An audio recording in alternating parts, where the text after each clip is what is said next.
Good morning, Alex. Alex, good morning. I noticed that your hand is raised. Yes, sir.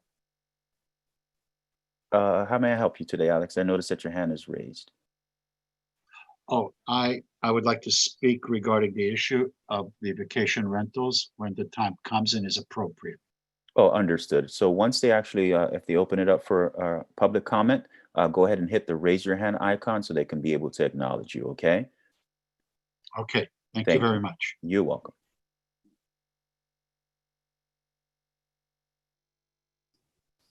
Good afternoon, everyone.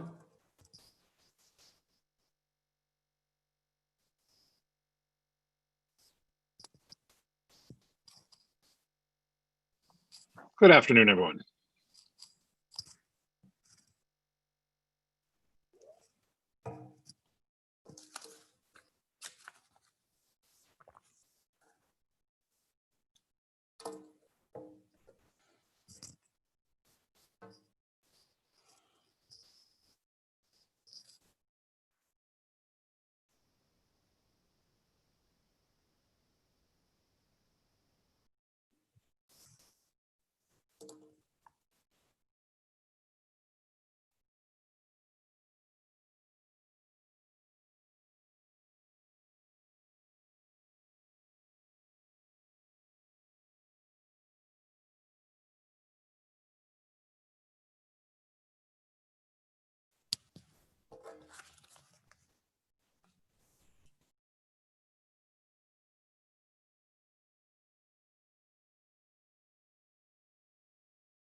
All right, I'd like to welcome everyone to the virtual special commission meeting. We'll be starting the meeting shortly, so we just ask for a little bit of patience while we go ahead and gather all of our members so we can go ahead and get the meeting conducted. Again, thank you again for your patience.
There we are. Look at this.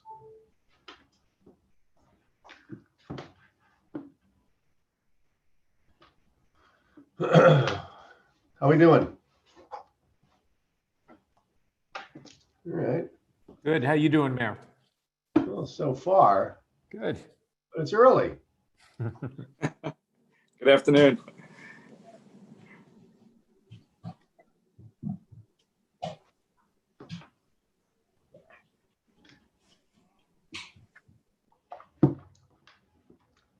Let's see, we got 1, 2, 3, 4, 5, 6.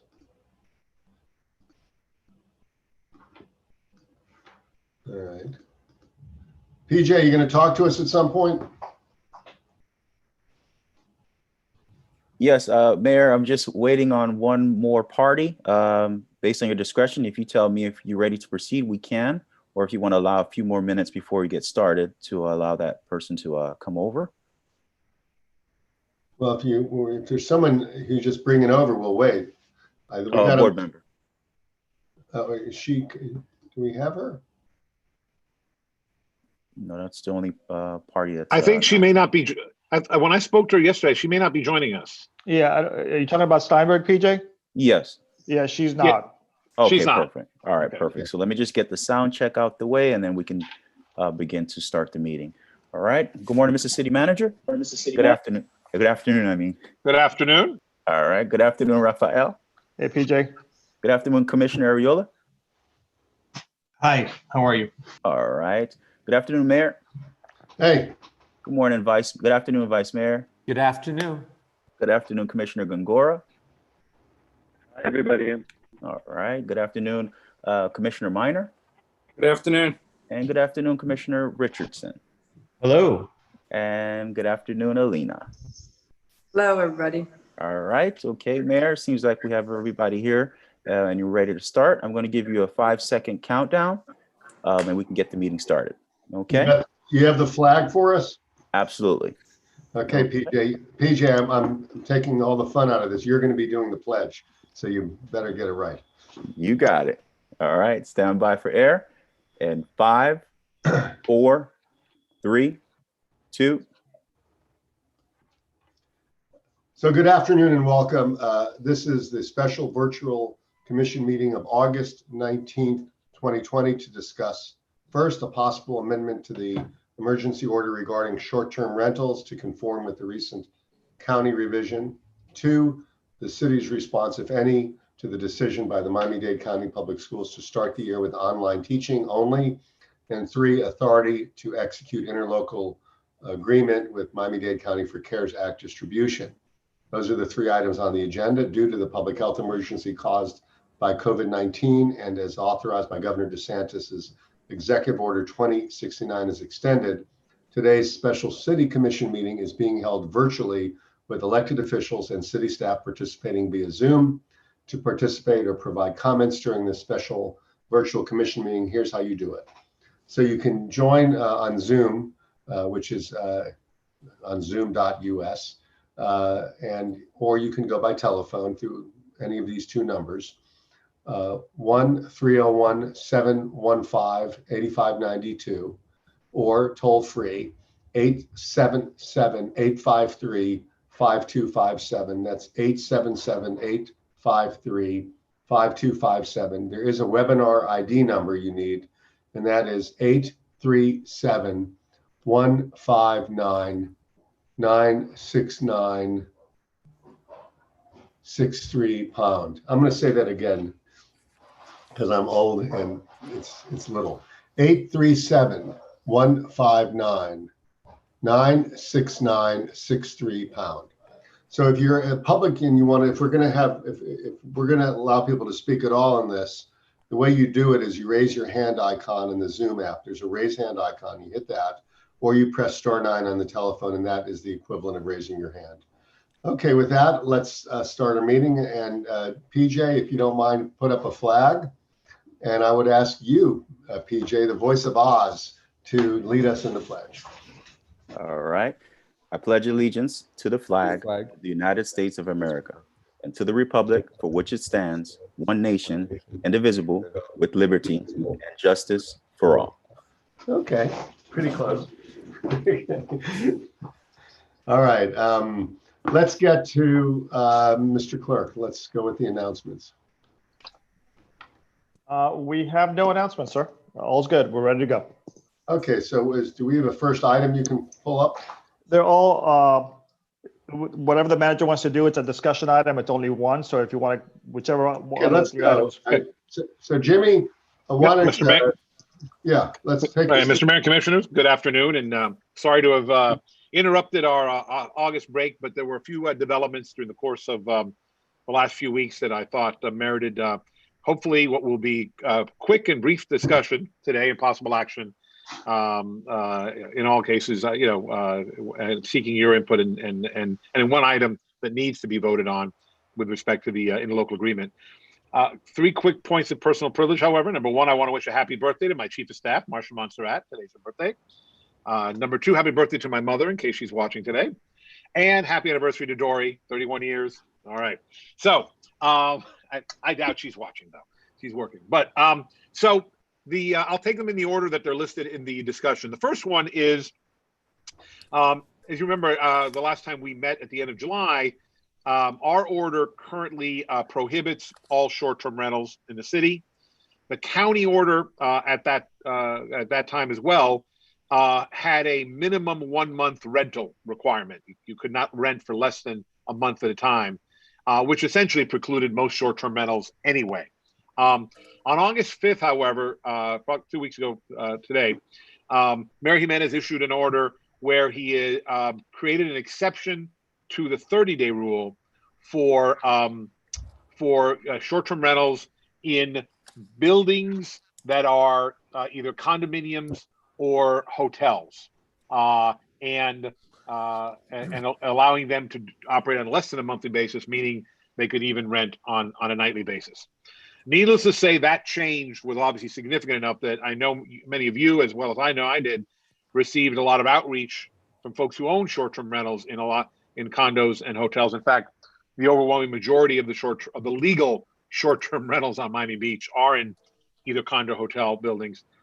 Suddenly started reaching out to us because that was obviously a change and now opened up their market for them, and wanted to be able to follow the county rule with respect to now being able to do less than monthly rentals, and wanted us to go in that direction. And so I wanted to bring this to you all here. As I said, I circulated the numbers earlier. I believe approximately 93% of our legal short-term rentals are in condo and hotel buildings. I think the logic that Mayor Jimenez was that those buildings had some level of supervision, whether in a hotel or in a condominium, some sort of secured entrance, whatever. It wasn't stated in his order, but presumably that's what went into that logic. And so we do know that there are a lot of folks who have invested in legal short-term rentals, and some who depend on it for income and whatnot. And so in an effort to obviously be sensitive to that, I bring this item with a recommendation that we sort of go in that with that exception, with the difference, though, my concern being that in the county order, the occupancy limit, they can have an occupancy as many as 10 people in a short-term rental. And I'm knowing that we see, because of the nature of Miami Beach, we often some of our biggest problems with short-term rentals have been the party houses, a lot of people in a place partying and whatnot. I would recommend that if we go down this route, then that we have a limit of 4 people, and then maybe up to 6 if it's a family. So that if there's a family with 4 kids or something, much like we do with the restaurant tables, where it's the maximum capacity of 4 unrelated people, or 6 if they're a family. So, and also to add that if we find that a particular unit violates that rule, to then, by keeping them on a short lease, give me the authorization to pull their BTR for the pendency of the emergency order, to make it clear that while we want to let them operate, they need to operate and need to be careful in terms of managing their short-term rental units.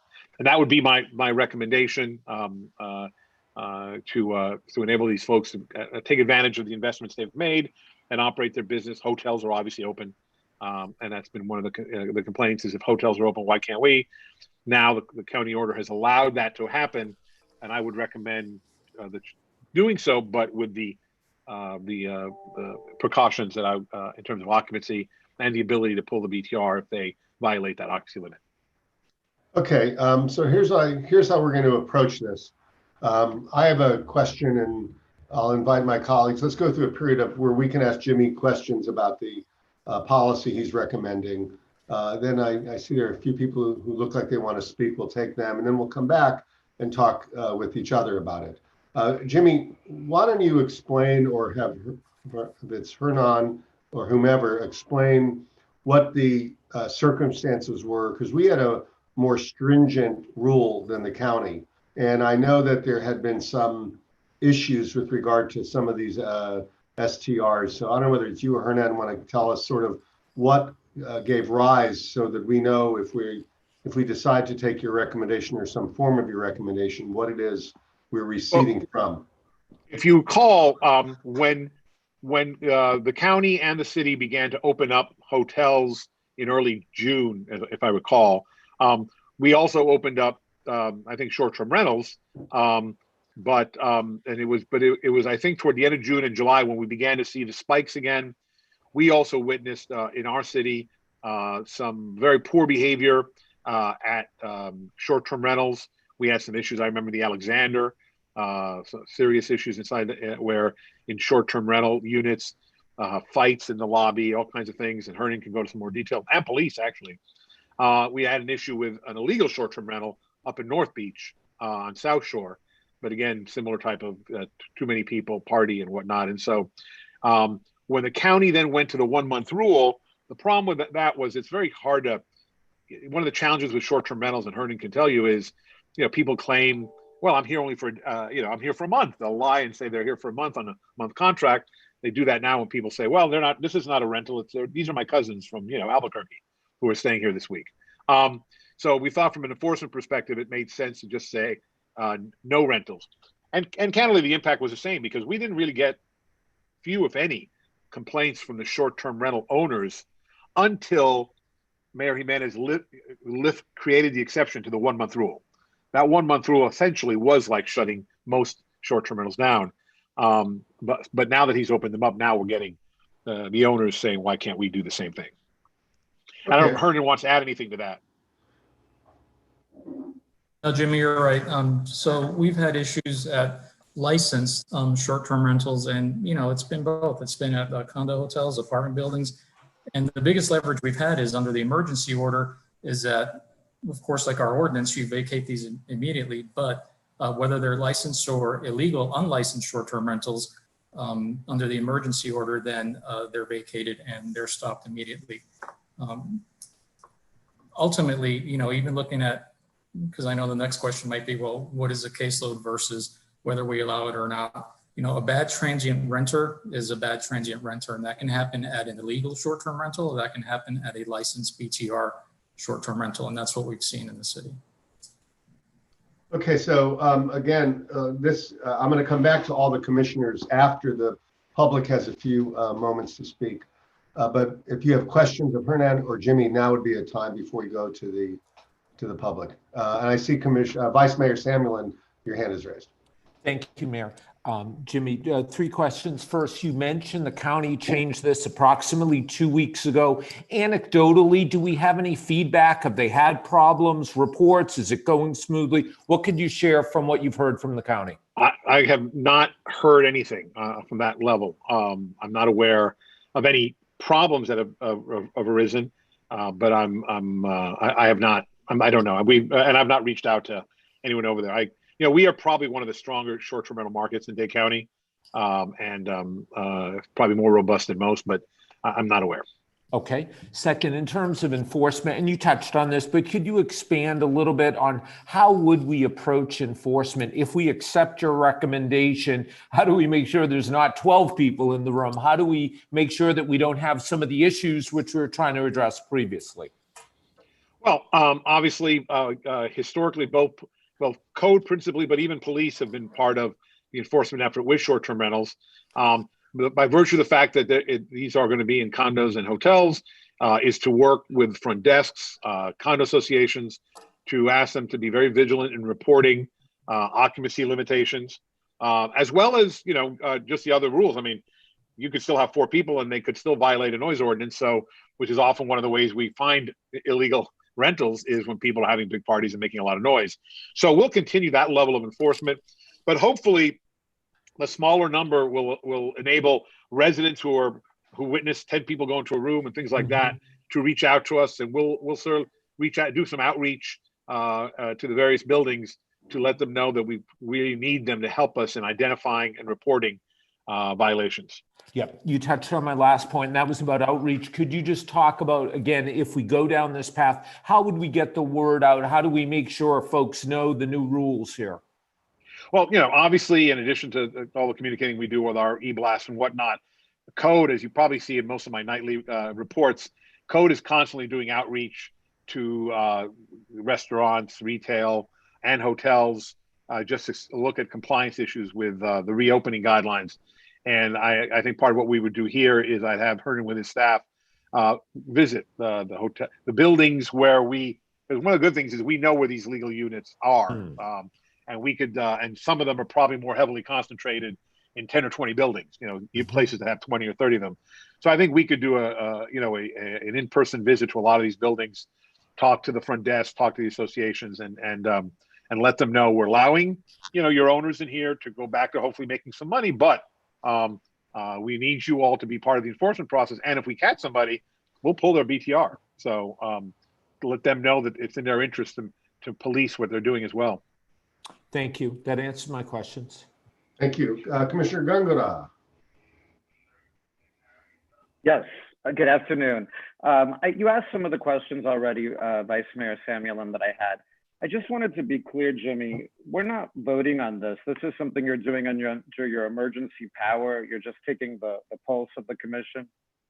Yeah, I mean, it is an item that I guess I don't need a vote, but I thought, one of the things we had talked about before we broke for August was that, a major decision, and this, is I think a significant change of direction, was something I at least wanted to come back in a meeting and talk to you all about. No, and I appreciate that. And you clarified this, but I'd also like to clarify it again directly, because some single family homeowners reached out and they seem to have some confusion that we're somehow discussing legalizing short-term rentals. And that's not true. What we're actually doing is the units in condo and condo hotels that previously were legal to short-term rent, that have been prohibited during the pandemic, we're considering going back to the old status, but we're putting in more restrictions on occupancy. That's how I understand this. Is that correct? That's correct. Nowhere in the city of Miami Beach is a short-term rental legal in a single-family home, so that they should not have to worry about that. And we have many parts of our city, even where we have multifamily buildings, where short-term rentals are not legal.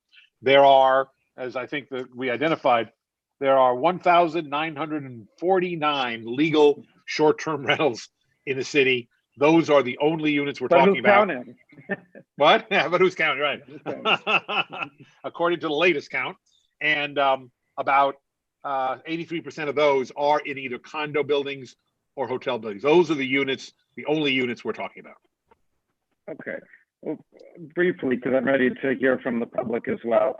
If you're recommending this, I'm okay with this, with these occupancy restrictions, primarily because I think that these owners that bought these investments in buildings, knowing that they could rent them out, aren't living there. So their source of income has been clipped by this. So if there's a way for them to do it safely, and it sounds like there is based on your answer to Vice Mayor Samuelin's questions, then I'd be okay with it.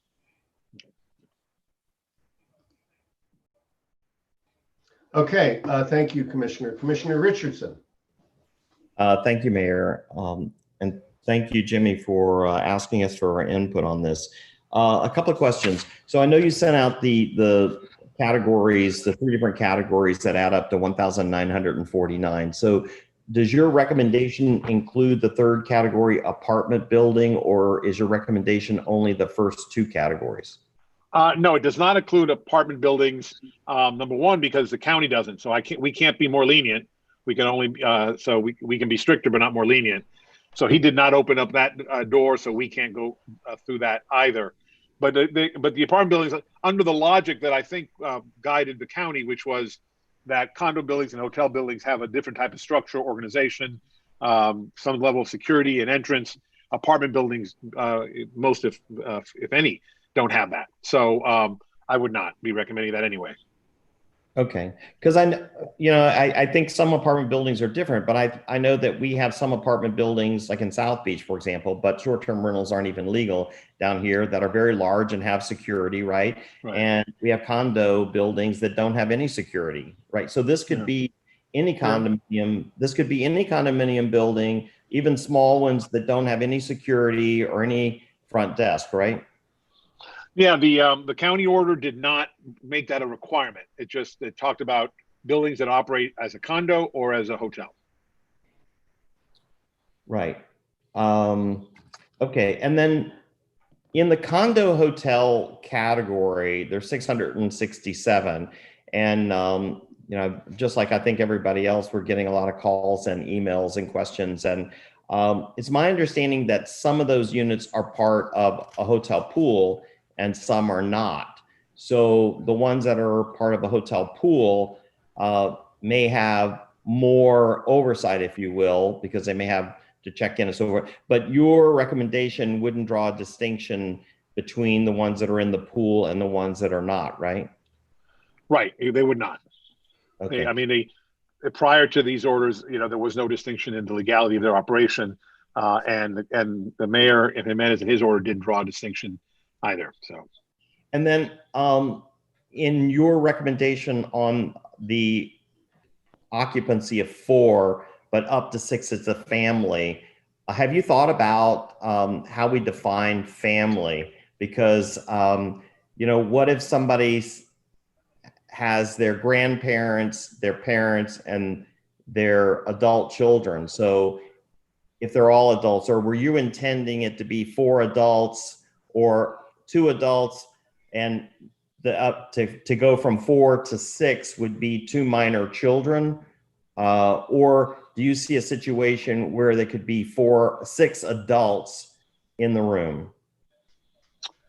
I mean, I guess in theory, if it was 2 parents, 2 adult children, like Mike, I have 2 adult children, and grandma and grandpa, I would consider that a family. I didn't want to get into too much detail, but it's sort of like, it is the rule that we'd have had, not just in the city, but countywide, of, tables can have as many as 6 people if they're all family. So I didn't want to go into, trying to define all of it. And it's difficult, but I was trying to at least recognize that some people will come here with 3 or 4 kids, or they might travel with the grandparents. And I wanted to be a little more flexible as opposed to just saying only 4. That was right. Or the parents could come and bring an adult child and three cousins that are all adults. Or what if six cousins, 6 adult cousins came? I'm sorry to be, sorry to belabor the point, but we've had so many people play games with us on this issue of occupancy. That's why I'm asking the question, because I can see 6 adult cousins coming down and saying they're a family, and then they get to stay in one room. I mean, one of the things we're trying to do is, 2 things: maintain order in our city, and number 2, maintain the lowest level of incubation of the infection, if you will. So 6 adults in a room that may not be living with each other back home. So that's why I asked the question. Well, that's all I have now, Mayor, and I'd be happy to talk about this more after. I'm anxious to hear from the public after all of the electeds have spoken. Thank you, Commissioner. Commissioner Minor, somewhere. Thank you, Mayor, and thank you, Jimmy, for bringing this for us to discuss today. And I'm in agreement and supportive of the easing of the restrictions. Just a couple of questions. When we talk about the sort of the revocation of the BTR if there's a violation. What is our typical rule if there's a violation of the BTR? And I guess just to be clear, the revocation would be through the duration of the emergency orders, which I'm guessing will be potentially several more months. So what is our usual rule if there's a violation? Well, you know, as Hernan mentioned when he spoke, the emergency power order under the pandemic does give us some additional authority. Normally, to revoke a BTR, you know, you would have to go through the special master process, have probably more than just one violation kind of thing. So there would be a bit more due process under our code. But with the one thing the emergency orders have given us, not just with respect to short-term rentals, but with restaurants and other things, is the ability to quickly enforce, because obviously we're trying to deal with an emergency situation being the pandemic, and we can't wait for we can't wait for 3 months to get to a special master and go through that process. So it does circumvent that process to enable us to keep these on a short leash. So it is a much more expedited process than if we weren't in a pandemic. Do you get a sense, I mean, is there a way for you to tell whether, when there are violations, whether these are operators who literally were sort of flaunting the rules, or whether it was a matter of they were trying to enforce it, but unfortunately they were duped? And I guess I'm bringing that up because I wonder if maybe one warning and then a revocation, or something like that. I'm just thinking out loud and just to hear your thoughts. My guess is, and Hernan has a lot more experience in this than I do, but it's probably a mixed bag. I mean, there probably are owners of units who don't care and flout, you know, what the rules are, and they just want to rent them. And then there are others who are more absentee owners who have the property managed by somebody else and may not be aware of what's going on. And so it's probably a mixed bag. Okay. With respect to a warning, I mean, you know, obviously if the commission wanted to give one warning or one bite at the apple, and you know that would not be unreasonable. But again, I was trying to just have them on a short leash because obviously we want folks to be as careful and supervise this to know. We want them to know that we are taking a much more serious approach to this than we would because we are in a pandemic. Okay. And the switching gears, the cleaning and the sanitizing of the rooms, that there's still orders that mandate that, correct? Yeah, the whatever reopening guidelines apply to short-term rentals, which were part of the guidelines that also apply a lot of them to hotels, those that were adopted, you know, couple of months back, still apply. Those are still in effect. All those kind of reopening guidelines, sanitization, whatever other requirements they are that you can find on our website. Nothing that we're discussing today changes that in any way.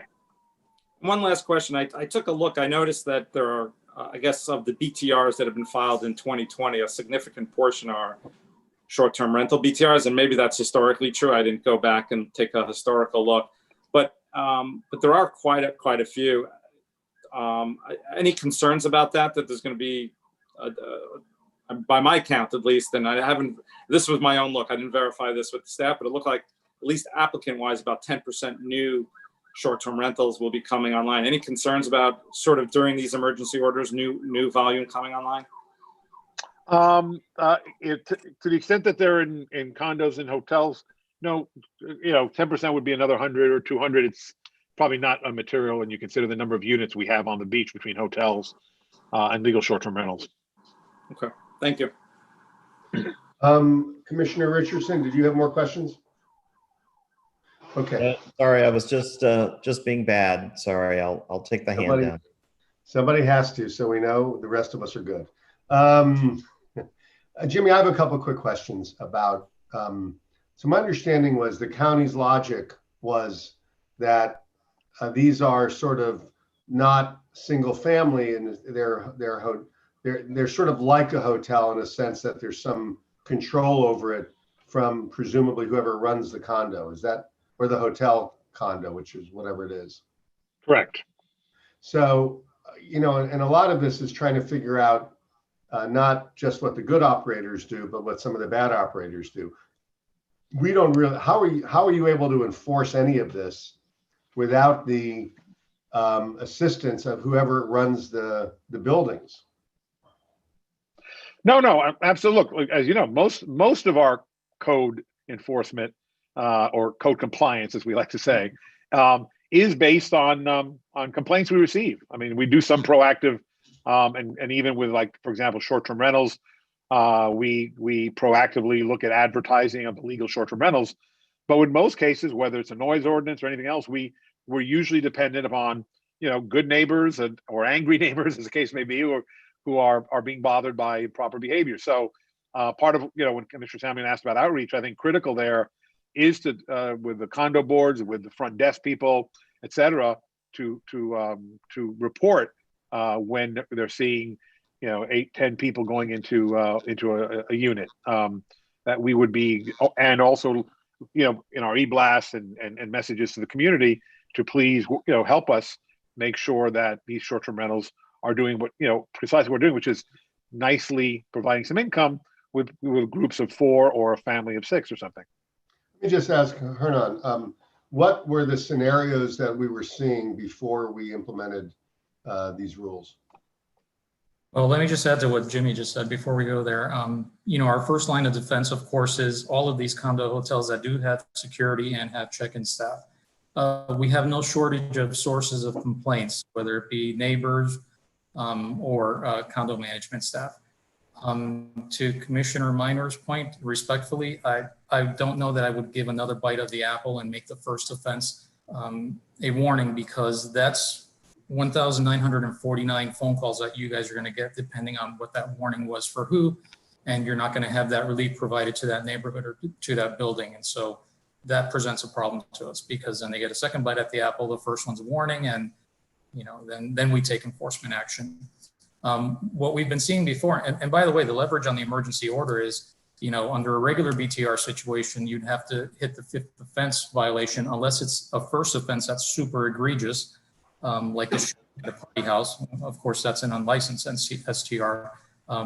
Unless it's very egregious, then you'd have to wait for a 5th offense before you even start the BTR revocation process. The leverage under the emergency order is that you take the enforcement action immediately, provides relief to the neighborhood, and it's not appealable action.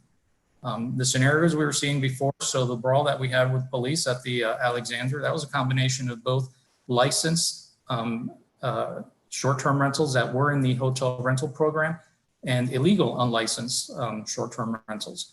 So it was a combination of both. And yeah, Mr. Mayor, again, the first line of defense and the reports that we get are usually from neighbors and from front desk staff. Okay. All right, so let's go to the public. I see we have 9 folks who look like they want to speak. Ralph, you want to put the timer on 2 minutes for each, and let's go through them. And Ralph, you can call them and recognize them. Yes, sir.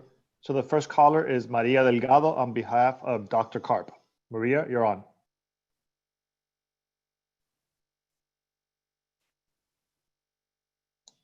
Maria, if you could unmute yourself, please.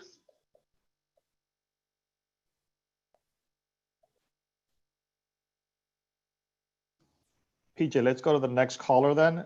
Yeah, and let me just say, for those of you who are here to talk about another issue, either the CARES Act or the schools, we're going to talk about that next. This is only for the short-term rental issue on the agenda.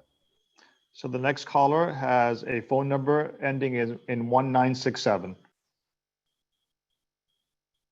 Caller, please unmute yourself. Hello, can you hear me? Yes, sir. Your name, please. Yeah, my name is Rick Sherman. I'm a licensed short-term rental owner in a condominium, just, you know, a unit that helps provide me income. I just wanted to some observations.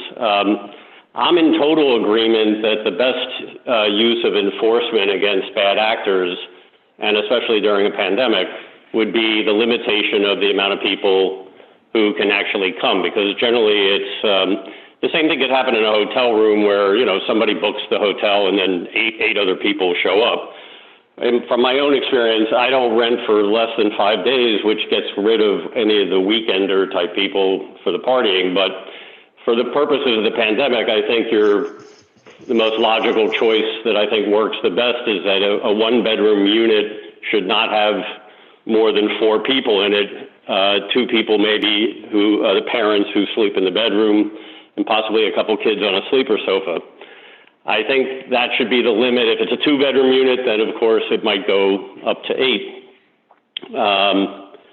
In terms of just observationally from when it comes to safety, I find that almost all the people who want to come to an individual condominium feel it's safer than actually going into a hotel where there's many more people coming and going.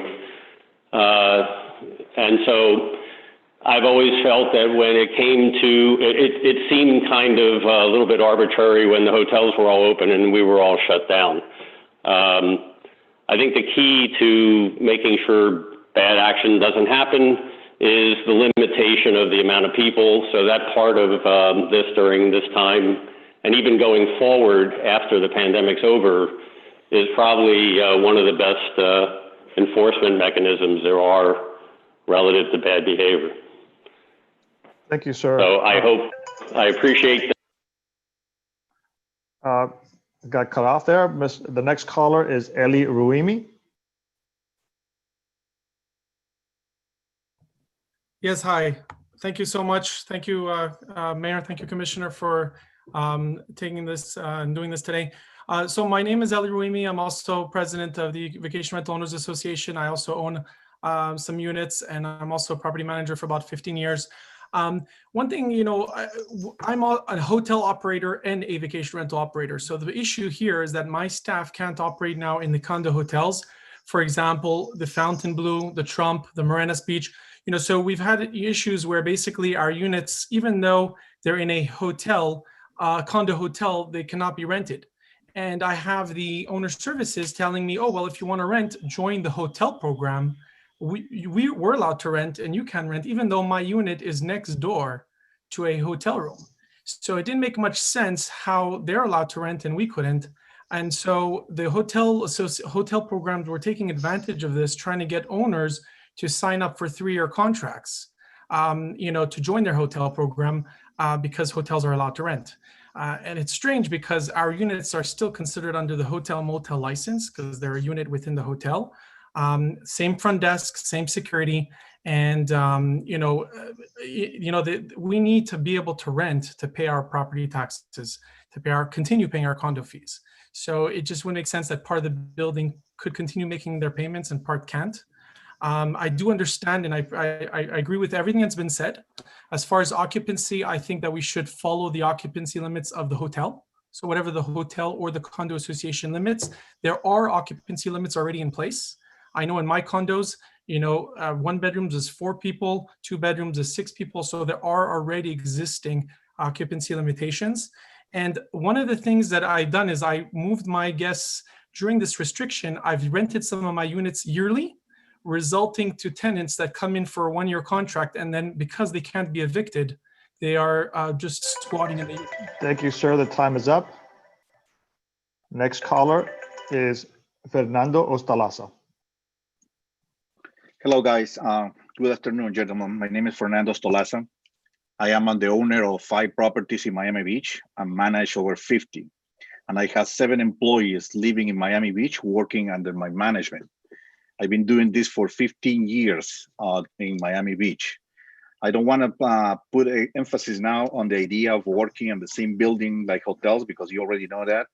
What I want to mention is that in these buildings like the Mondrian, the Fontainebleau, the Casablanca, the Setai, and so many others, including the Alexander, we, the association, are the responsibles to maintain our buildings, not the hotel operators. We, the owners, are the ones who pay security to enforce our masks in our common areas, to enforce maximum occupancy and rules and regulations in our buildings, not the hotel operator. We, the owners, are the one who put sanitizing gel in our lobbies, in our elevators, not the hotels. I want to also point that 40% of the tourist destination in Miami Beach that is from Latin America. these families coming to our short-term rentals because they want kitchens. They want kitchenettes that we have in our rooms. Latin American countries like Argentina, Chile, and Brazil, they are opening their flights in September. We have, I have personally 250 travel agencies looking for those short-term rentals. We're gonna lose them. Please allow us to rent. We are complying. We are trying to stop the spread of COVID-19. I personally purchased 10,000 masks. I was delivering to my security people in 2 buildings in June to stop the spread of COVID-19. When you stop us, the only people who went able to receive it, these benefits, are the hotel operators. Thank you, sir. Your time is up. Our next caller is Wendy Kalergis.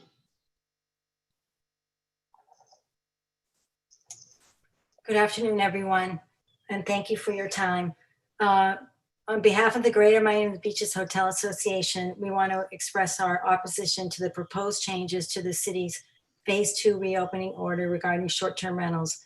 We are very concerned that short-term rentals are not compliant with COVID regulations, and the proposed changes, including occupancy limit, would hurt our ability to eliminate COVID-19, create worrisome health risk, and be disruptive to our industry as we begin the road to recovery.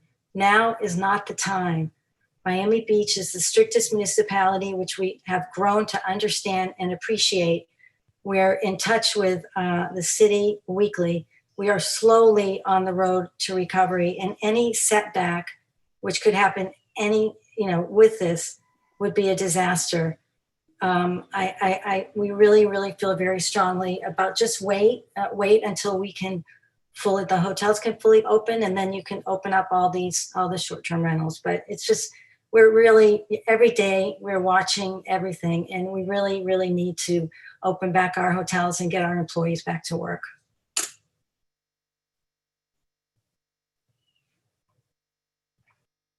Thank you. The next caller is George Woolner. Hi, this is George Wallner, and I'm president of the Carlisle Condominium on Ocean Drive. And it's interesting that I came after the last speaker, but I would say this: while our standards in terms of security, professional cleaning, enforcement of rules, no parties, only 2 people per bedroom in our building, and 25 security cameras throughout the building to assist in enforcement. And we exceed all the standards that are set for hotels. And while the commission considers what the last speaker said and considers all of the questions, the great questions that were asked about enforcement during the commission portion of this comment period, I would just ask you to think about how were those questions asked and answered with regard to hotels when they were opened. And so, we've got to be consistent here in Miami Beach. We are all in support of eliminating COVID and setting a very high bar for getting to where we need to get to. However, it makes absolutely no sense and is crushingly unfair to treat short-term rentals that meet or exceed the standard of hotels any differently than hotels. How many people are in the rooms? They have open lobbies, people come and go. So, and I spoke to 23 hotel operators in South Beach. Not one of them is aware of any proactive enforcement visits. So we need to be treated the same. If you've created a set of rules for hotels and they have standards for meeting them, and they're expected to be accountable for that, apply the same rules to the short-term rental folks who are trying to survive throughout this very difficult period. Thank you so much. Thank you. The next caller is Joseph Salzberg. Hi, good afternoon. My name is Joseph Salzberg with the law firm of Gray Robinson. I have the honor of representing 5-Star Luxury Travel, which represents 26 unit owners in the management of their unique residences within the one hotel. And I echo a lot of the comments said before. I first want to express our gratitude to the city manager, the city commission, the mayor, code enforcement for the jobs you guys are doing. and also for your forward thinking and loosening these restrictions for those that have good behavior. Our units within the one hotel, the guests that check into our units or they check into the hotel's owned or managed units have to go through the same valet parking. They have to go through the same front door. They have to go through the same temperature check. They have to go to the front desk to receive a key, whether they are renting a private condo or one managed by the hotel. They use the same amenities. They have to put a credit card down for incidentals. So our unique situation that it's one building, but it's creating, frankly, a tale of two cities. And although we completely understand the public policy concern that was first implemented with these restrictions, frankly, there have been some nefarious actors, and other folks have alluded to that, that this is really serving as a competitive advantage for some and a competitive disadvantage for others, such as my client. Some have used it for protectionism. Absent a public policy need, just frankly, given the unique situation that these residences are within the same exact building as the hotel, the experience, the safety, the security is, they're applicable to both. There's really no discernible difference. That being said, we're very excited at this approach of you guys loosening these restrictions. We intend to fully comply with any cleaning protocols, with any reporting protocols. Thank you, sir. Time is up. Next caller is Roxana Romero. Roxana?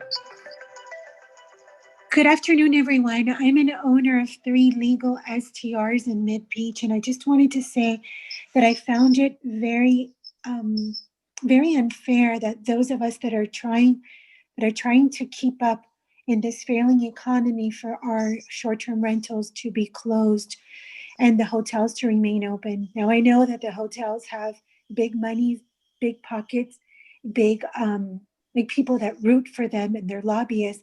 But those of us that are doing things legally were, in effect, we were the ones being burdened by all of this. We were the ones that were being singled out. I have 3 studios and no more than two adults and 1 child fit in there. I have my studios in a condo. Everything is clean. There are no more than 20 something apartments in my condo. And I feel that, we weren't represented equally as the hotels. Hotels are way more dangerous. You could put 10 people in a room. The pools are full, the bars are full, the restaurants are full. There's people in the lobby, there are people on the elevators. And I just feel that we were singled out. And I just wanted you to know that, our hotels or our condo building have cameras, everything. We're very vigilant about who comes in, who comes out. I'm one of those, the 1900 that Jimmy Morales spoke about, that has a BTR that's legal. And I just wanted to know, when will the opening, the loosening of restrictions take place, and if the 8 p.m. curfew is still in effect. And that's it. Thank you so much. And I look forward to some positive response on the part of the commission and the mayor. Thank you. Thank you. Our next caller is Carlos Diaz Sampol. Hi, it's actually Jackie Diaz Sampol, except that I'm on the other computer. I want to thank all of you for taking the time to discuss this very important matter. I am the general manager for Castle Beach Club Condominium. We are a condo hotel, and I echo the gentleman in the Carlisle said. We have always, as standard operating procedure, have had 24/7 security rove the building. We have security front desk where we receive the registrations to know who's in our building. We have enforced the using of masks, the social distancing. We have been doing everything since March. And so our owners, obviously, as consequence of this pandemic, have been allowed, then not allowed for the short-term rentals. And we also have staff, like hotels do, the association does, for all the common elements, 24/7. We watch all touch screens, elevators. We clean bathrooms every 2 hours. And we have very high standards for the hygiene protocols.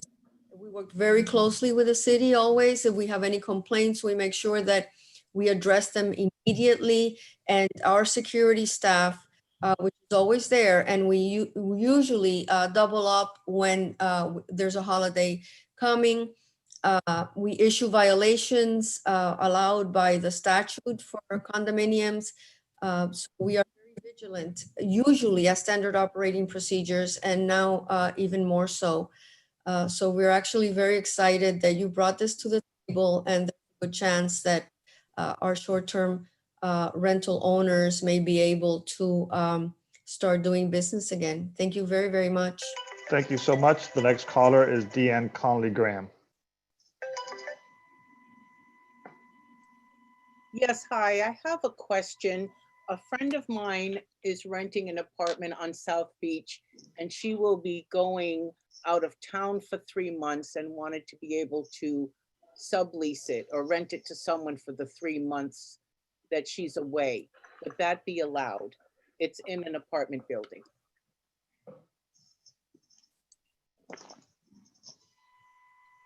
Off the top of my head, no, that would be a short-term rental, not in a condo or in a hotel, if it's just an apartment building. So that would not be allowed.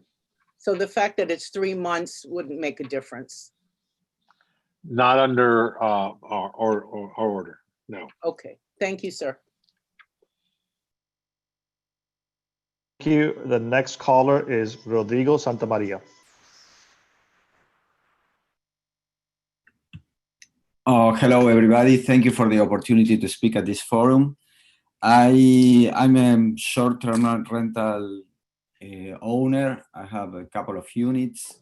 I'm also in the board of directors of an association, a condo association that has short-term rental units on it. And I'm really, I cannot understand why short-term rentals are being selected as the point of contagion for the coronavirus. You know, it's, for me, it's unthinkable that in the kind of condominiums that we have, we're gonna have more problems than the hotel. A hotel has swimming pools, bars, everything is open, people is in contact with each other, you know, and what happened is most of the people that comes to our places specifically came because it's different than a hotel. They don't want to be in touch with too many people. So I never understood when you make this discrimination against us, you know, when you open up the hotels and keep closed short-term rentals. I expect you to go through with this measure. I understand that hotels have a lot of money in their pockets and have a lot of lobbyists, but we are a lot of people who votes in the elections, you know, and we need to be counted too. We need to be taken into account because this is really hurting us, and we are all against the coronavirus. We're gonna end it, but I can understand. I could understand at the beginning when you close everything. You know, okay, it's the same rule for people doing the same thing, but this doesn't make any sense. You know, you are now closing short. You keep closed the short-term rentals, and keep open the hotels, when the hotels are clearly, from a coronavirus standpoint, more dangerous than short-term rentals, especially the ones that we are talking about here, the ones in condominiums, and most of them, some of them have swimming pools. Thank you, sir. Your time is up. The next caller is Luciana Cortari. Hello, thank you for allowing me to speak on this forum, and also thank you for considering loosening these measures. I'm owner of 3 apartments I do legal license short-term rental, and we've been from the beginning, you know, doing everything we can, from every kind of measure, from cleaning, sanitizing everything, and was really surprised when hotels were allowed to continue, but short-term rentals were banned. This has become our main income source because of everything that's happening. And of course, we're really hurting, and we need to still be able to pay maintenance, pay property taxes, but at the same time, we are not being allowed to have an income from this. Again, I totally agree with others callers that said, I believe that hotels are much more riskier in order to get contagious because they have common areas like swimming pool, bars, things. Our units are not. Again, our units, in my case, there are units for only 2 people, maybe a child. So I really can't understand why we have been singled out and not being allowed to make, a living from our investment, which we did when we bought this. So I really expect to get a positive response regarding this, and not to be penalized for maybe other owners that at some point they didn't took care of this. Thank you very much. Thank you. Our next caller is Gigi Bush.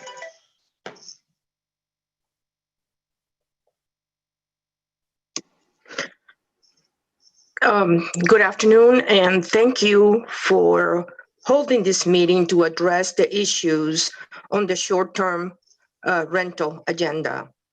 I am a holder of a BTR license located in a condo hotel in Miami Beach. Our guests and renters are in the very same building as hotel rentals. It is hard to understand why our business has been singled out and is being treated differently than hotel short-term rentals. Many residents are dependent on this building, and this is causing a lack of income, which could hamper our building. I feel that we need to be treated as equal as hotels, as we are exactly in the same building, especially when we are using the same security, the same safety measures, and serving the very same population. I feel that enough has been said. I mirror the feelings that very eloquently Mr. Salzberg and Ms. Romero and others have expressed. I feel the same way. I think that we should be allowed to rent in our building. Thank you very much. Thank you. The next caller is Alex. Alex, please state your last name and go forward, please. Alex Steuben, and thank you very much for holding the meeting. I am president of the Casablanca Condominium Association, which has 345 unit owners, over 250 BTR licenses. I've been president of the building for 12 years. Since the beginning of short-term rentals, I have witnessed everything that went on. In our building, since CODIV came in, the hotel operator actually called on code enforcement to come in because he actually didn't want us to operate. It's a conflict. And code enforcement came at least 8 times to the building. We never received one warning, one violation, one noise violation. We do not have a bar. We do not have a restaurant now. We only have a swimming pool. My concern is that the hotel only has 15 rooms in its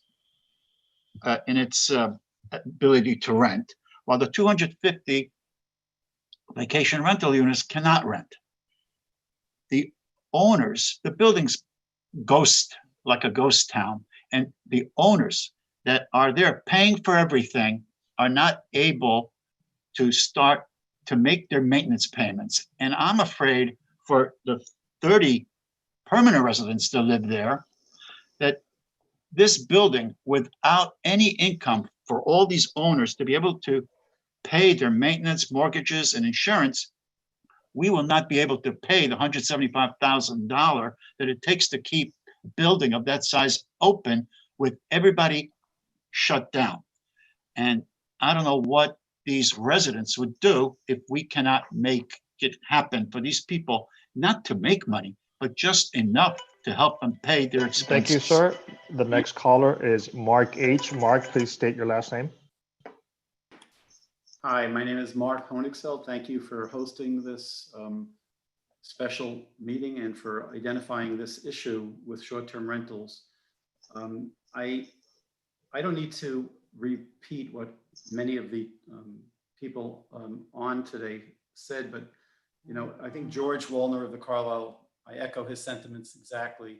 But what I wanted to add to this mix is we're looking at, I guess, an analogous situation to what was Wendy's comment, who represents hotel owners, to being just unfair and not equitable and unjust. It's a new world, analogous to Uber with the yellow medallion issue, is short-term rentals to the hotel issue. And the city of Miami Beach made a decision a few years ago to enhance its quality control by instituting business tax receipts, BTRs, has been used. And the honest players have been licensed, insured, and have followed the regulations. It's just fair and equitable to treat BTRs that have short-term rentals designated as opposed to BTRs that have the word hotel designated in the very same buildings with the very same amenities. And I just think the commissioners have to be fair and equitable. We're taxpayers, we pay the same license fees, we pay the same taxes for the city of Miami Beach and for the convention center. And therefore we need to be treated equitably. And a hotel, or conversely, a short-term rental shouldn't be treated differently. We should not be lumped. We should be lumped together. We should be treated the same. It's the same client base. It's the same customer. It's the same exposure and risk to any pandemic or epidemic or any safety issue. Thank you, sir. The next caller is Jose Bermudez. Jose.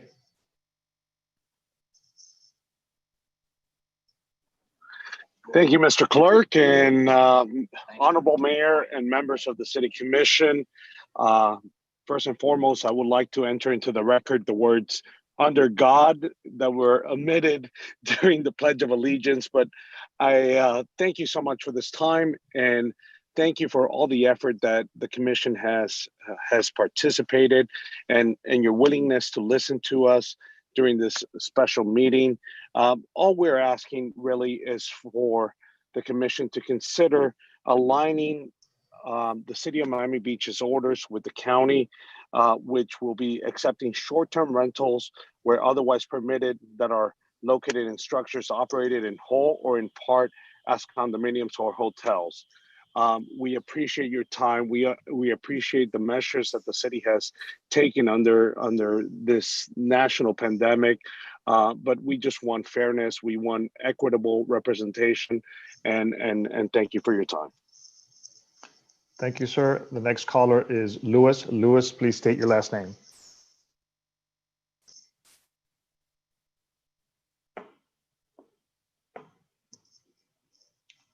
Lewis, go ahead. Good afternoon. My name is Luis Maceda. I'm a proud owner of 2 units at the Casablanca condominium. We have been suffering for about 4 months the struggles of economic situation. We strongly endorse the presentation made by our president, Mr. Staubin, and our vice president, Mrs. Bush, which I totally agree with their comments. And I hope that the commission will take the presentation made by Mr. Morales and allow us to continue our short-term rentals as we have been doing it safely and professionally throughout our history of existence of Casablanca. Thank you very much. Hey, Ralph, Yes, sir. from here on out, I typically figure 30, 40 minutes is enough time. So there were only 8 people when we started, I gave 2 minutes. We're going to go to 1 minute because they keep adding on, which is fine. I want to give everybody a chance to speak, but we have at least one commissioner's got to leave at 3, and it may keep going as people keep adding on to speak. So let's put the clock at 1 minute now. I apologize to people. If I'd known this many people were going to speak, I would have probably just started everybody at 1 minute, because we really don't need to spend an hour or two of public testimony on this. Thank you, sir. So the next caller with 1 minute is phone number 9261. 2621, I'm sorry. Go ahead, sir or ma'am. 2621.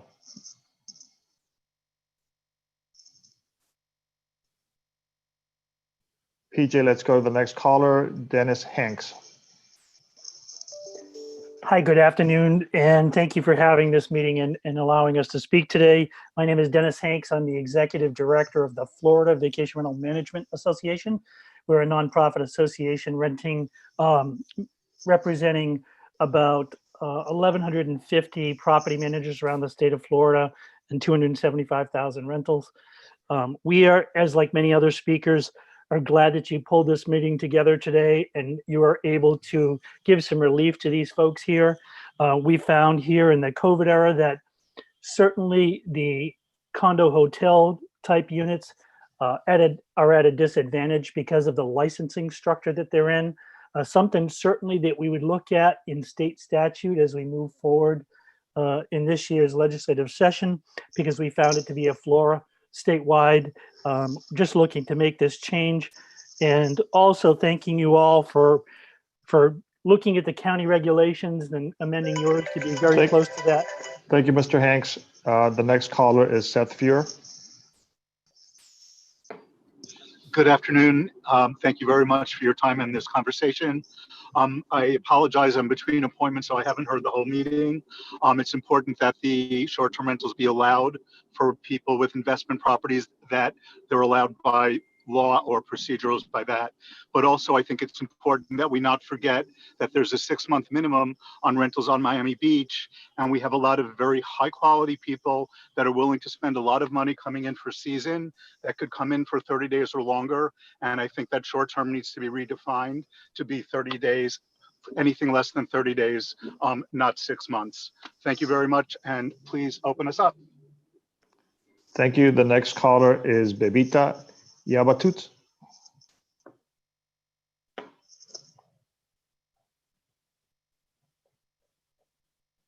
Please unmute yourself, Bebita.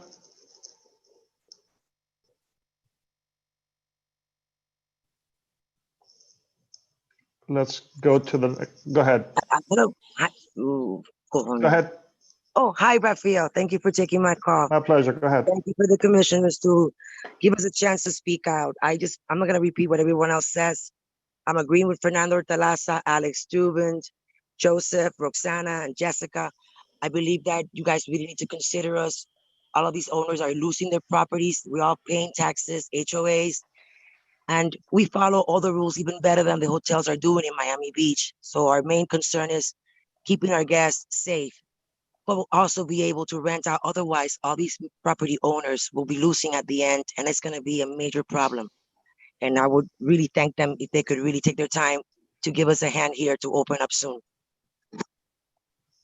Thank you so much. The next caller is a representative of the Alexander Hotel. Please state your name.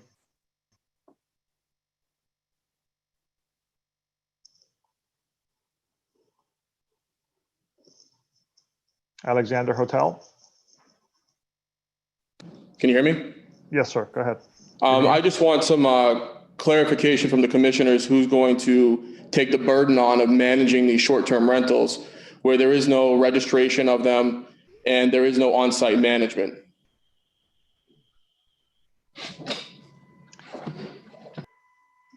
Thank you, sir. The next caller is Ken Koppel. I have a question with respect to enforcement. I'm not concerned about the good operators. I'm concerned about the not good operators. In the event of a violation in a building with multiple units and where there might be a pattern of such violations, whose BTR gets lifted? Is it the individual or is it for the entire building itself? And secondly, what can cause a BTR to be listed? Is it solely occupancy violation or noise or other behavioral violations? Thank you. Thank you. We'll answer those questions afterwards. The next caller and last caller is Patricia. Patricia, please state your name, last name.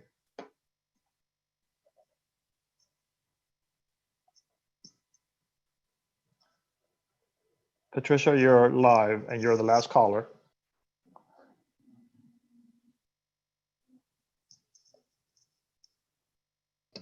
Hello, can you hear me? Go ahead, Patricia.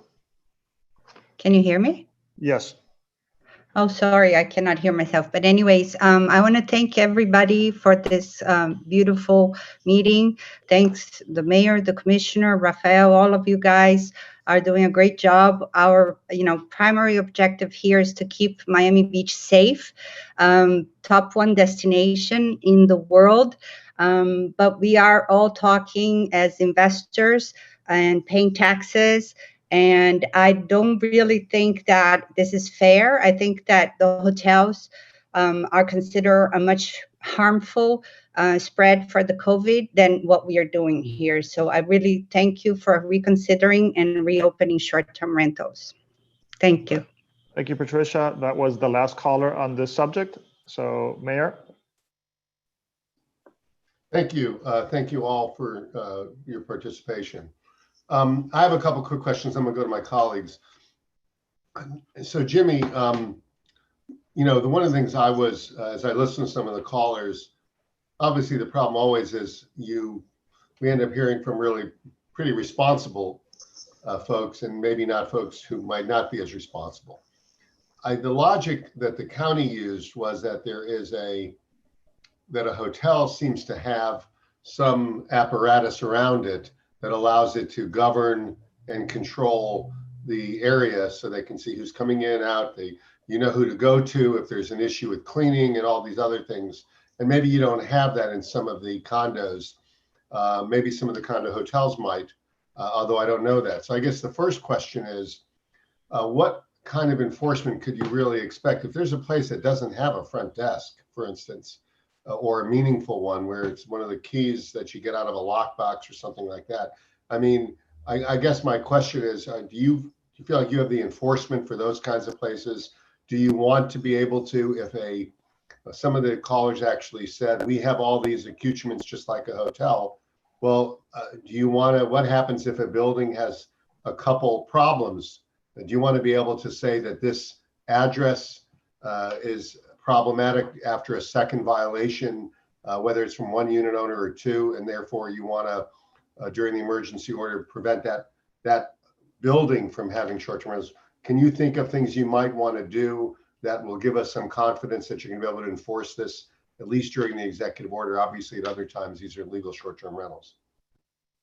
Well, I think there were a couple of questions. See, one is, what happens to a building that doesn't have a front desk or something like that? The county order doesn't require it. We had not in the past, and our own code required that short-term rentals in condo buildings or elsewhere have a separate desk. So the mechanism will be no different than I guess it would be in an apartment building or some other places.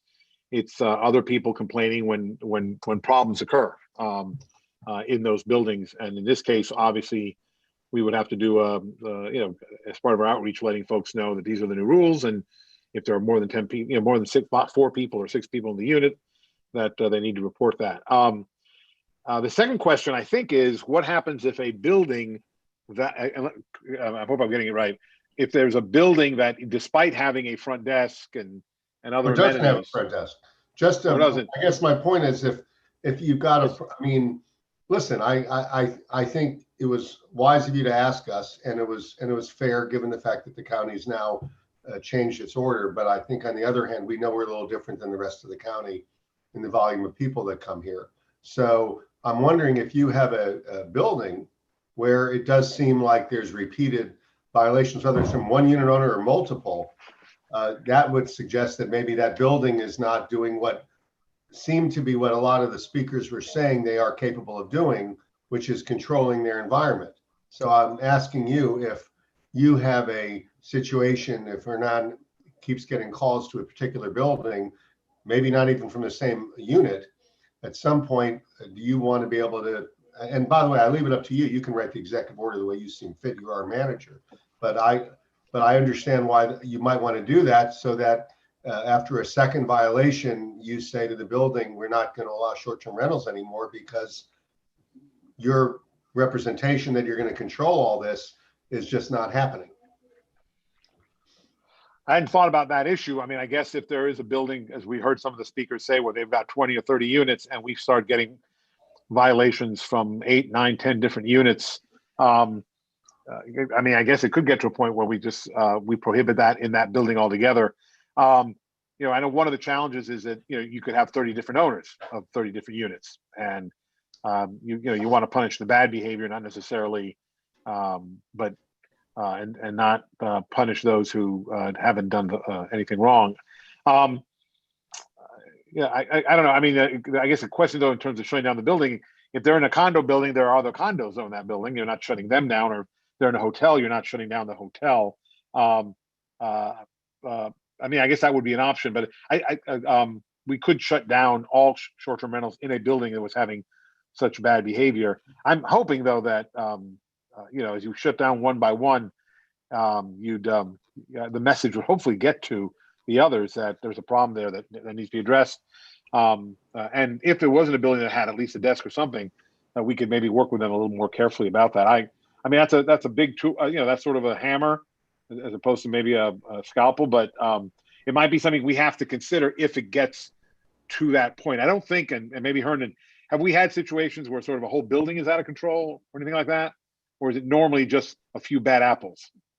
No, Jimmy, we have not. And the way the ordinances are written, we act against individual owners, individual business tax receipts, BTRs. The only time that we've seen where maybe individual licenses can be restricted or at least postponed for an individual unit or building, I should say, is if there's some type of, let's say, fire code violation that impacts the entire building, then of course, any BTRs, whether it be for commercial first floor use or short-term rentals, would be restricted until those violations are addressed. But other than that, no, it's individual business tax receipts that we go against.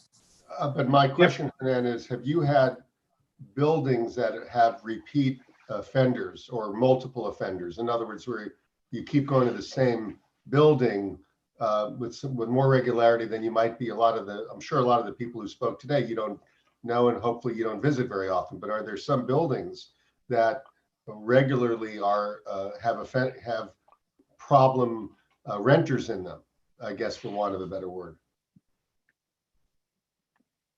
And here across town, you know, we do have buildings that flare up from time to time, but as we said in the beginning, you know, a bad transient renter is a bad transient renter, wherever they may be found, whether it's a hotel unit, a short-term rental.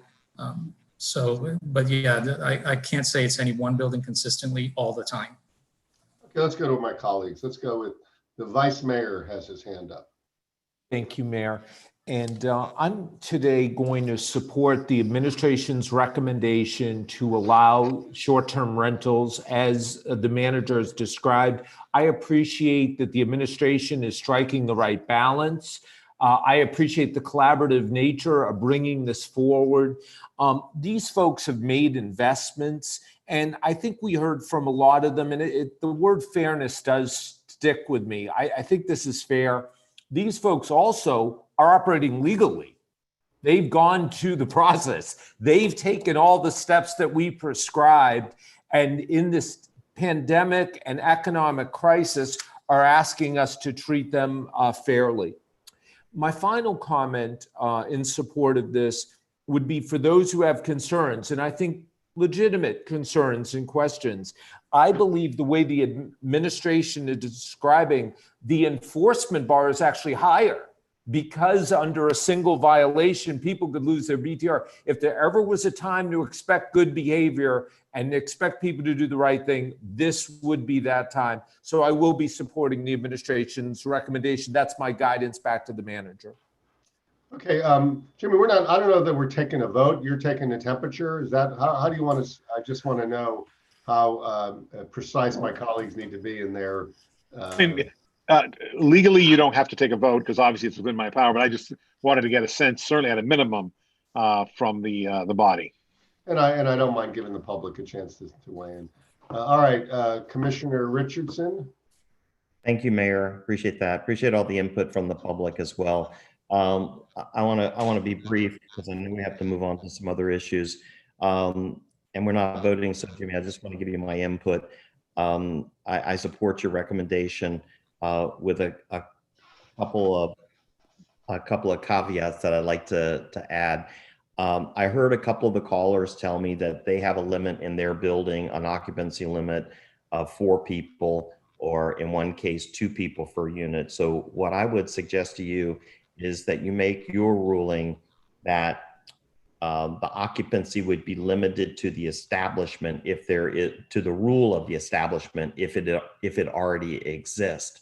And if it does not, then defer to your occupancy limit of 4 plus additional 2 if it's family members, because I would not want you to come out and say up to 6 people if it's, and have that in excess of an establishment that already has a limit of 4, and then have people arguing that the establishment limit is unethical or illegal. So that would be my recommendation, so you don't disturb their limitations. And then the other thing I just ask you to look at is, you know, and we've covered this really, is be mindful and watch the concern on condo building. My biggest concern is on condo buildings where there is no front desk, where there is no regular security.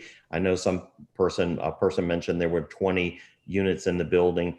These are the ones that I worry about, not from a health perspective, but where we've had problems is people packing into units really in excess. And if there's no on-site security and there's no on-site reception desk, that sort of thing, those are the ones that in my view are most at risk for abusing the rule. So I would say that if you find those, be strict and put them out of business, you know. And I don't think you can do the whole building. I don't think that's fair to the other owners, but if somebody is not going to play by the rules, we shouldn't fool around and give them 1, 2, 3 chances, all that stuff. Just shut them down and let's keep the good business operators in business, because that's what we should be doing. So that's my input. Thank you very much.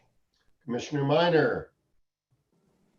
Thank you, Mayor. Yes, I'm supportive, Jimmy. I appreciate the recommendation. I think it strikes the right balance here. Obviously, hotels are open. Miami-Dade County now, and its amended order a couple of weeks ago.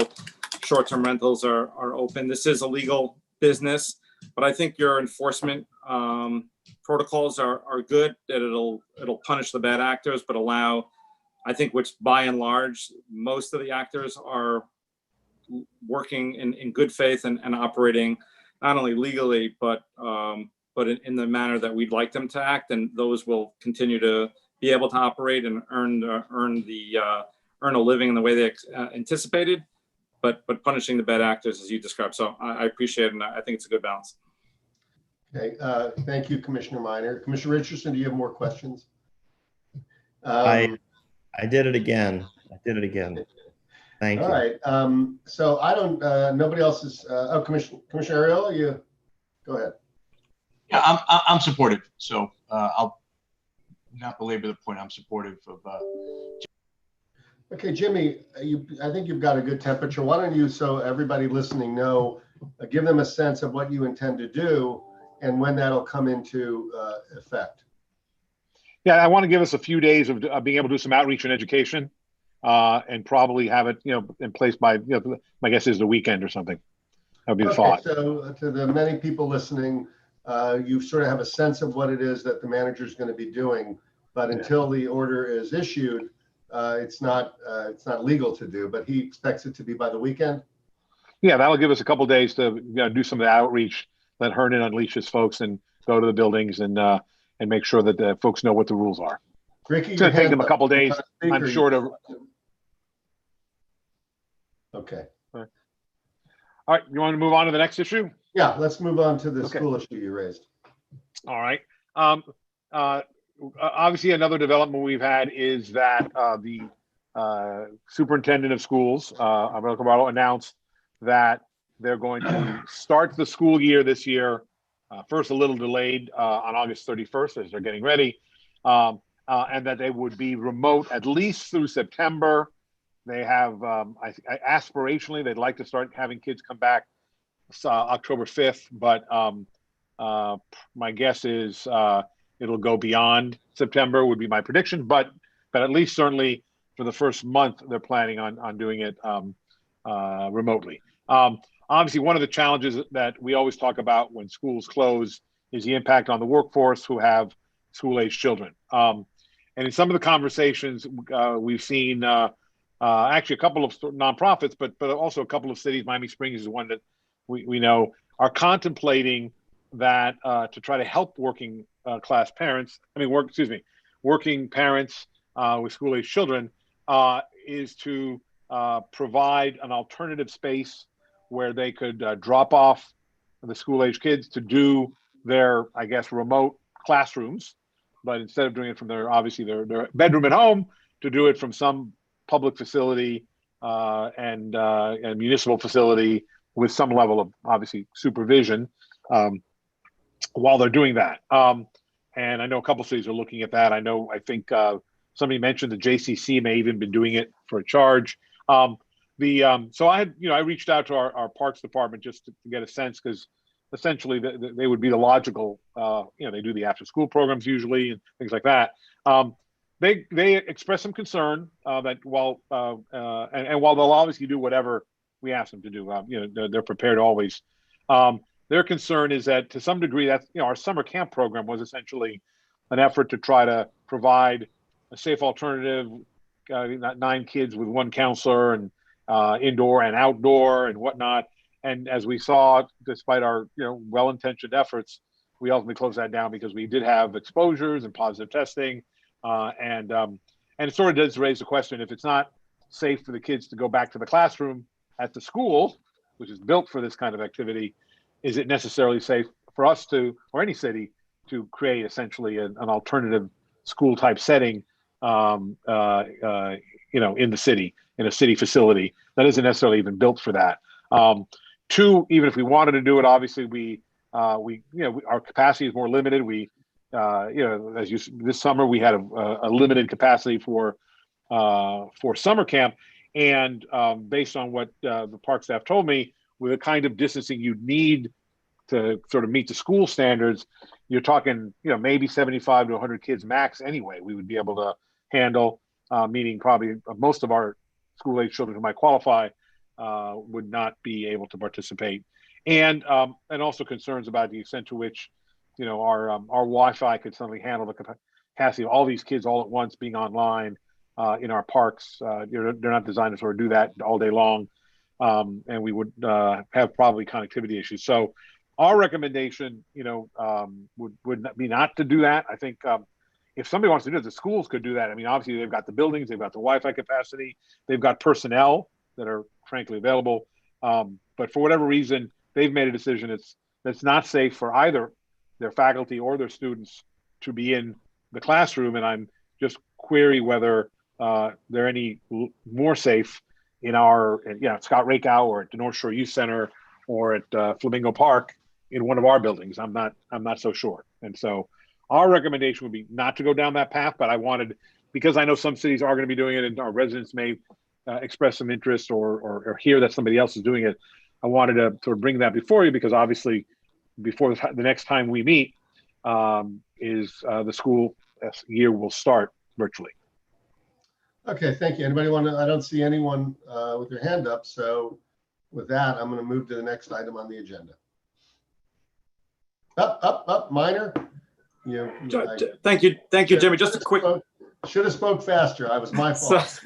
Sorry, should be quick. I guess I had a number of questions, but really I'll ask one. I think if it comes down to, if you think you're going to have Wi-Fi connectivity issues, I mean, it sounds like it could potentially be a disaster. We'd be setting something up and the kids wouldn't even be able to learn. If you think that's questionable, I mean, that kind of ends the query to me. right now in our parks, our parks are sort of like hotspots that the community can use.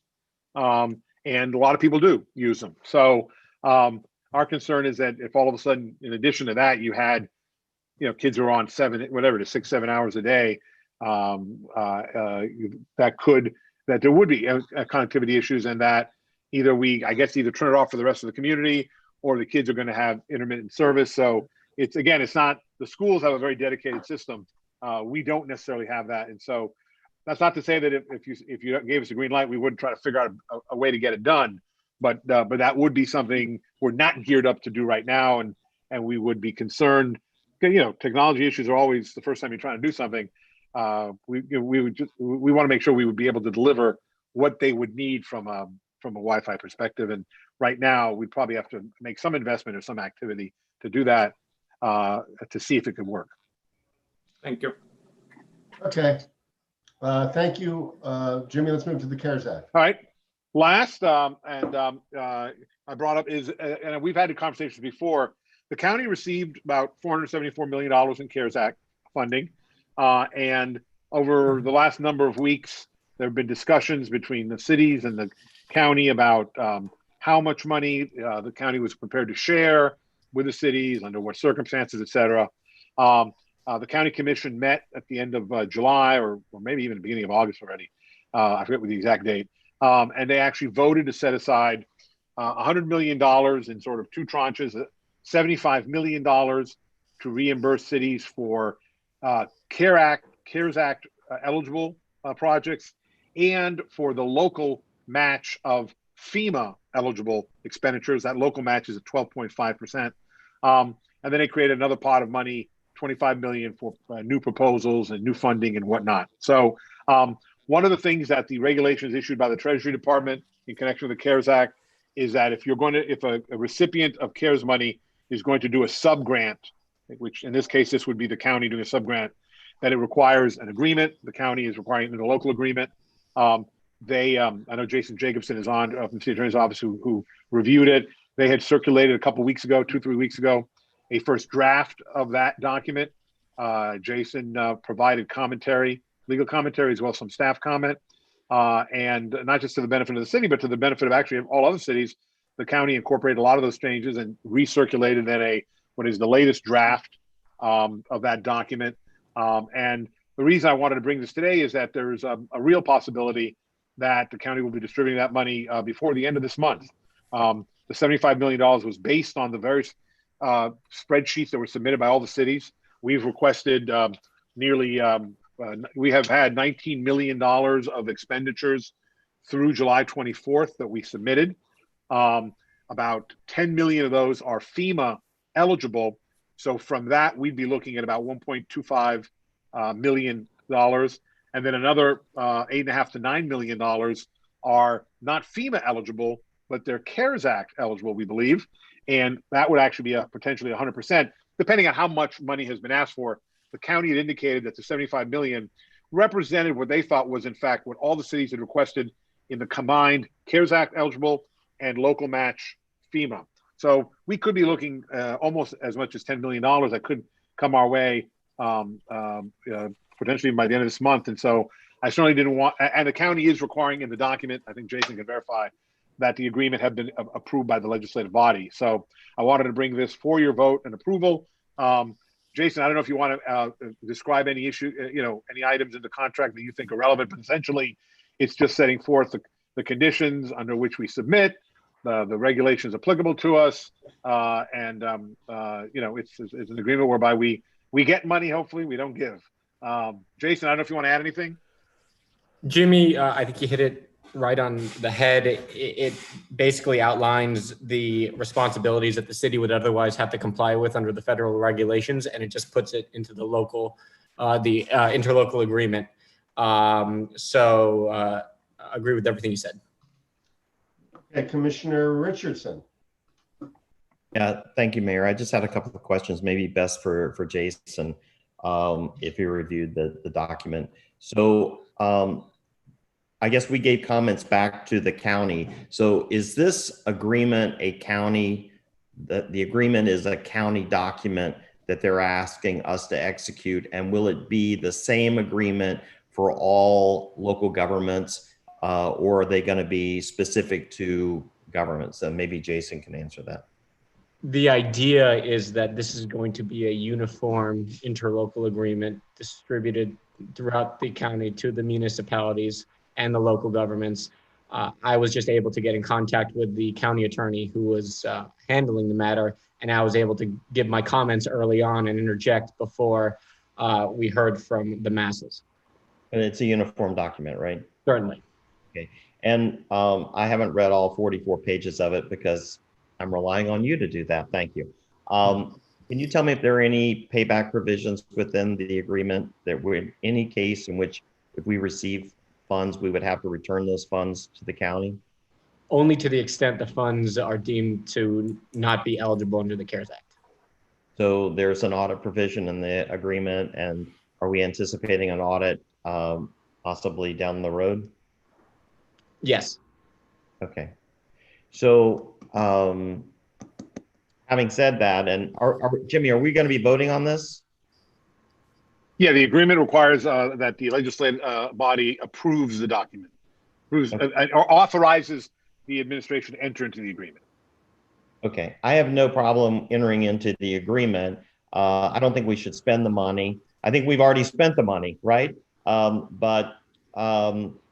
mean, this, based on what I've heard, and I believe this is a significant amount, and you know, we're going into our budget cycle in the last vote in September, and I wouldn't want us to count on this money as part of that budget, given that, you know, it's not finalized yet. So maybe before September, we can think about whether or not I need to bring something to propose to my colleagues about putting it into reserves or holding it until the final audit or whatever. But I have no problem with that, and I'll move the item if nobody else has any other questions.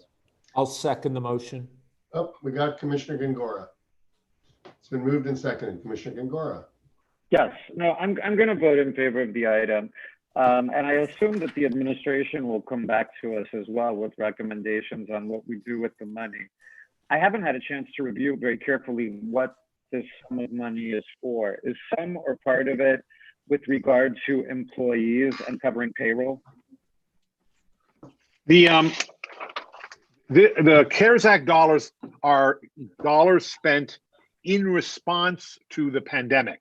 So it is not money that can be used to make up lost revenue or things like that, but it does cover, for example, when we had employees who were working on social distancing and enforcement in parks, on beaches, things like that, the special COVID units that were created in police and fire. So some of it is payroll related, but it had to be in connection with COVID response. It couldn't be stuff that had already been budgeted or things like that. It's also all the PPE, a lot of that kind of stuff, food distribution, things like that, anything that was response to COVID and was not already otherwise in our budget. Okay, so we wouldn't be able to use any of this money to bring back employees that we furloughed during the pandemic? Well, how you use it is another story. Because I think, as Commissioner Richards said, we used it.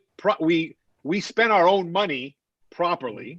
Obviously, we are now submitting this to the county and obviously FEMA and the state for the other 87.5% of the FEMA eligible stuff for reimbursement. Once we get that reimbursement money, then how we use it is up to you all. You know, we could use it for furloughed employees. We could use it for reserve. We could, because we already spent it in a proper way. It's just how we're just getting that money back, and how you use it is then a budgetary question for you all.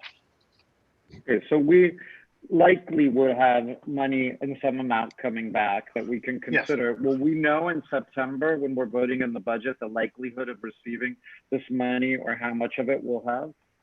No, the county has indicated that you know, we turned in our spreadsheet. I think every city did that. I think it was 2 Mondays ago or something. They had to have that, and then they're working through the interlocal that they've got the money. It's sitting there because they received all 474 million, and they've set aside a 75 million.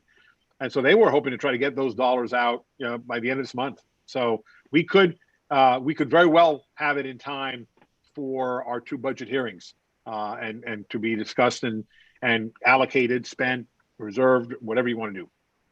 Okay, because that's a big deal. That's going to change the financial picture quite a bit dramatically with the budget. What about the people that were working in the resource center, all of those employees that were transferred at that time that were answering calls? Is that money that's included in here? Yeah, I believe those, the costs of the resource center, including wages, are part of it. I've got the whole spreadsheet right here, and I'm trying to go through it with my Mr. glasses. Manager? Oh, Mr. yes, Manager. Marcia? Okay. Yes, so the Resource Happy Center. birthday. Thank you. Mr. Manager, the Resource Center was included in here, not only the staff and the salaries associated with that staff, but the additional phone lines that were required to put up the Resource Center, and any and all of the PPE that was required for the employees that are participating. So yes, Commissioner Gongora, it was included in there. Okay, 'cause to me, this is a dramatic difference. We kind of heard a very bleak picture of our financial health as we went through the budget hearing. But it now appears that we're getting most of that money back. So a lot of the decisions that we made in July leading up to that in the budget workshops were based upon those projections. Now there's this whole pot of money coming in.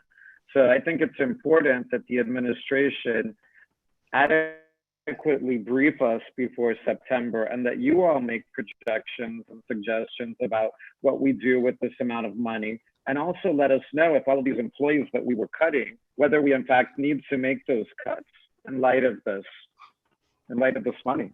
And happy birthday, Marcia, since I see all the balloons behind you. Okay, thank you, Commissioner. No, we will obviously have recommendations. We will give you on how this updates our financial situation. It does, obviously, the revenue issues are still what they are, but this obviously, what happened is, we were hoping to get Congress to do a CARES Act that would give money directly to municipalities. That didn't happen, but fortunately, the county has agreed to share some of its money, so it helps. It doesn't plug all the holes, but it certainly helps. We don't know how much we're getting. Didn't we cut the resource center significantly because we were running out of money? I think so. At some point, we some of the individuals there were also furloughed who had been assigned to the resource center, and I think we have downsized it. I'm not sure it has the same demand it had at the beginning when we had all the PPP and all that stuff going on. I don't know what the current size is, but we did downsize it for sure. And some of the people who had been assigned there, I think some of them have been furloughed since. Okay, well, I think I would like to know, and I assume my colleagues would like to know, because I assume that was a financial decision based on this money coming in, whether that would still be the recommendation. I'm very interested. The budget is really one of our most important roles as city commissioners and legislators. And it's not something for the finance committee, it's something for the 7 of us. So I want to make sure that I'm adequately briefed and that we set aside significant times as we're discussing the budget to figure out what we're going to do with this additional windfall of money. But I support the motion for today. I want us to get the money, and then I want to figure out what to do with it. Yeah, we'll count our chickens when we get them. Well, for sure. Yes. Thank you, Commissioner Richardson. I just want to add, Jimmy, when you're briefing us, I assume you're going to give us some sort of memo after we get the money. Just make clear to us what money we have received versus what money we believe we're due, because as you correctly stated, a piece of this money is going to come through the federal pipeline, and the balance is here. So I think that we're anticipating that we're going to be able to get this local money from the county almost immediately, perhaps in the next 30 days. But the balance of what we believe we're entitled to, we might have to wait maybe 1 or 2 years for. So just split that out so that we'll know how much we're dealing with in terms of actual cash flow. Okay? Absolutely. Absolutely. Thank you. Thanks. Okay. Any other questions? Thank you, Commissioners. The only thing I will show it, first of all, it's been moved and seconded, show it approved without objection. The only thing I'd add, just for the community at large, is a lot of the money our city has spent, a good amount of it, is not simply for our residents, but because we tend to also be a center of attraction for the region or more. So a lot of that money was spent not just for our residents, but for protection of our county and other folks that come here and leave here.